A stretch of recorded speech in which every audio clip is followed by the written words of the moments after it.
বিকাল ৪টার দিকে সচিবালয়ের প্রধান ফটক ভেঙে শিক্ষা উপদেষ্টা ও স্বাস্থ্য উপদেষ্টার পদত্যাগের দাবিতে এভাবেই ভেতরে প্রবেশ করে বিক্ষুব্ধরা, ভাঙচুর করে বেশ কিছু গাড়ি।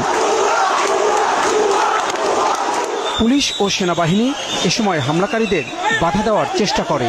এক পর্যায়ে লাঠিচার্জ ও সাউন্ড গ্রেনেড ছড়ে আইনশৃঙ্খলা রক্ষাকারী বাহিনী। এ সময় আহত হন সচিবালয়ে ঢোকা অনেকেই। আবার আমরা উপদেষ্টা, শিক্ষা উপদেষ্টা, তাদেরকে গদি থেকে ছাড়াতে হবে। মাথাটা ফেটে গেছে, পুলিশে আসতেছে। এক পর্যায়ে আইনশৃঙ্খলা রক্ষাকারী বাহিনী সচিবালয়ে ঢুকে পড়াদের বের হওয়ার সুযোগ দেয়। তারা গেটের বাইরে বেরিয়ে সচিবালয়ের ভেতরে ইট পাটকেল নিক্ষেপ করতে শুরু করে। তাদের ছত্রভঙ্গ করতে পুলিশ সেখানেও সাউন্ড এবং টিয়ার শেল ব্যবহার করে।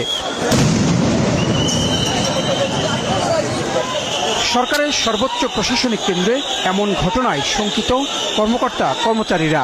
৬০০ গজের মধ্যে কখনোই সচিবালয়ে আসে নাই। আমি ২৮ বছর চাকরি করি এখানে, ২৮ বছরের মধ্যে আমি দেখি না এরকম। এখনই দেখতেছি এটা। সাধারণ সিভিল লোক যদি একটু তাদেরকে বাধা সৃষ্টি করতো, তাকে তো মেরেই ফেলতো। এটা হতে পারে না, সম্পূর্ণ অন্যায়। এইভাবে যদি চলতে থাকে, এভাবে দেশ চলতে পারে না।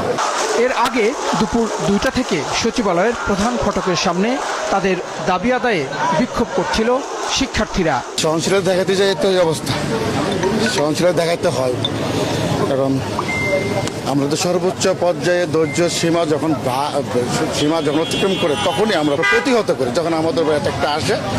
বিকেল ৫:৩০টার পর সচিবালয় ও এর আশপাশের পরিস্থিতি নিয়ন্ত্রণে আনে পুলিশ। জাহিদ সেলিম, মাছরাঙা সংবাদ, ঢাকা।